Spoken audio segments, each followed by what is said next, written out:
And welcome back to my kitchen. Today I'm going to be making some onion chutney.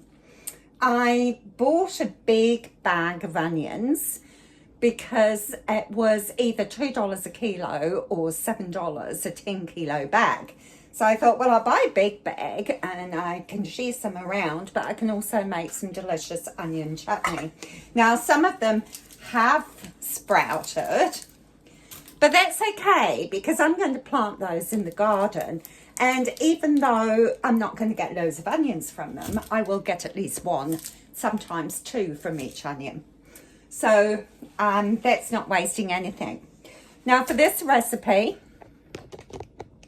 you can use red onions, which are really delicious, but I've only got a couple of red onions, so I am going to use these brown onions. I tend to weigh 2 kilos of onions, and then by the time you've cut them off and sliced them, you've got about 1.5 kilos, or approximately that.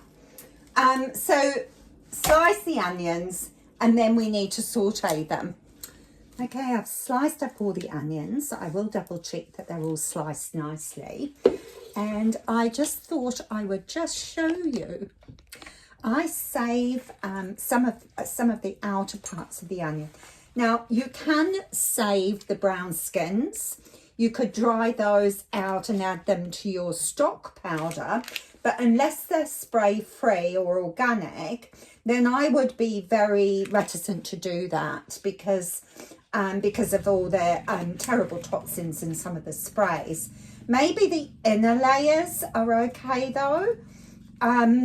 So they do add a little bit of strength to your stock powder if you want to save them.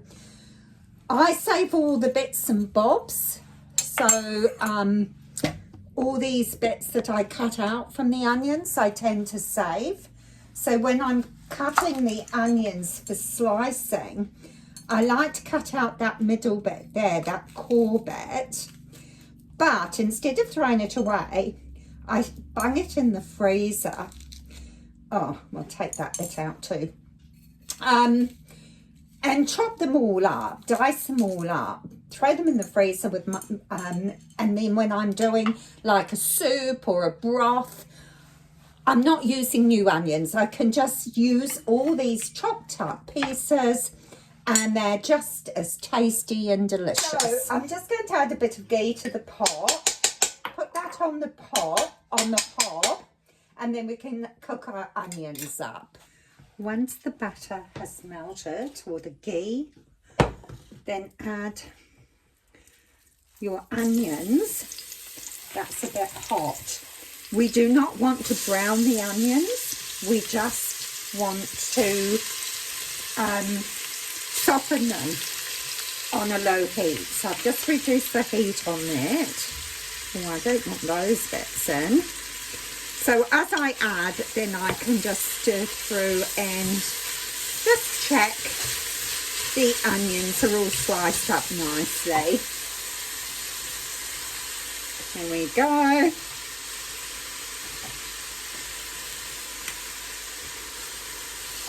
So all we do is stir often because we want the onions to go translucent, but we do not want them browning. So those big pieces, I'm not even going to worry about chopping up. I'm going to just put them to one side and put them in my bag of onion bits for the stock and soups.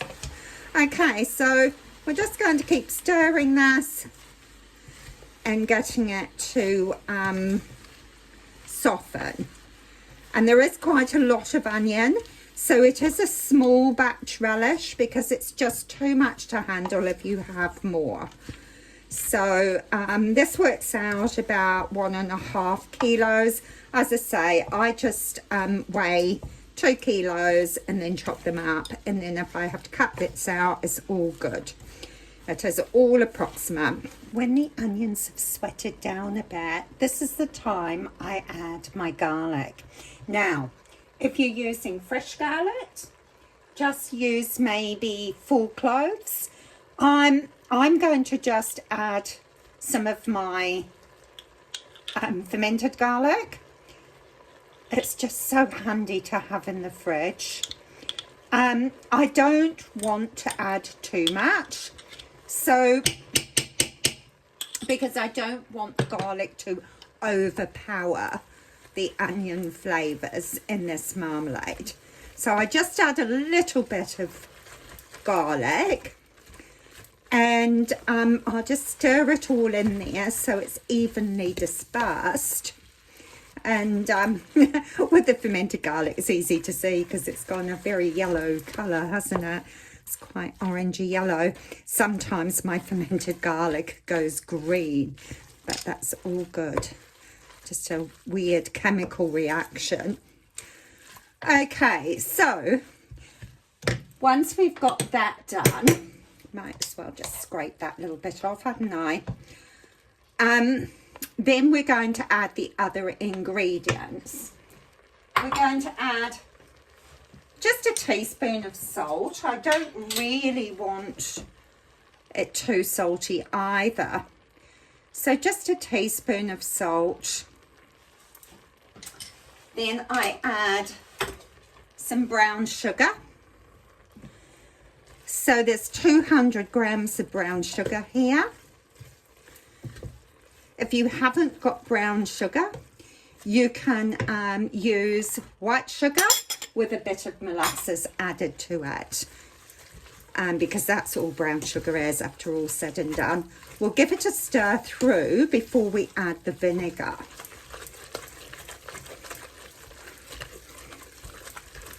There we go.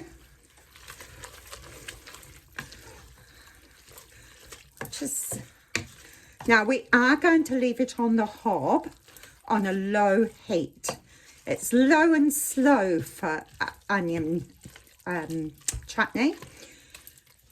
And then we're going to add some balsamic vinegar and some wine vinegar. I haven't got any red wine vinegar left.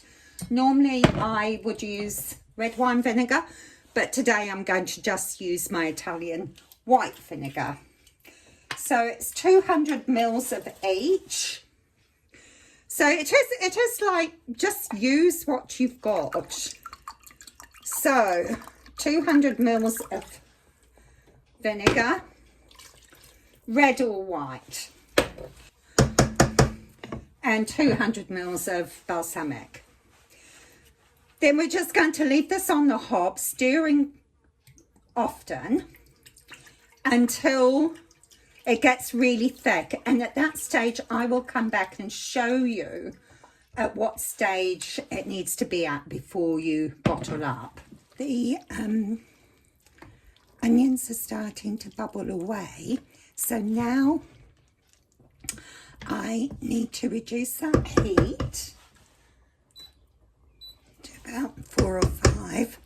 And it just wants to simmer away, and will probably take an hour or more to break down to the right consistency for the chutney or jam, whatever you want to call it. The onion marmalade is nearly ready for jarring up. So I'm just going to boil the kettle, ready to sterilise my lids and get my jars out that have been sterilised.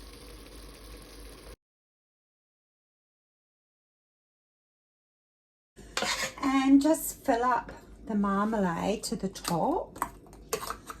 Smells nice.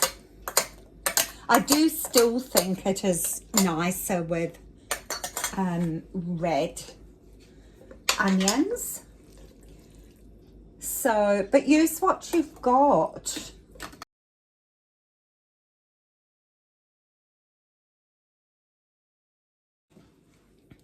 Okay, so I have filled the jars, and as you can see, I've filled them right to the very top. Then I wipe the rims down really well there. So now what I tend to do with chutneys like this, vinegar products actually, is I tend to either put a little jam jelly seal on it, one of the plastic seals, or I use a piece of Glad wrap, which I just put over the top like this.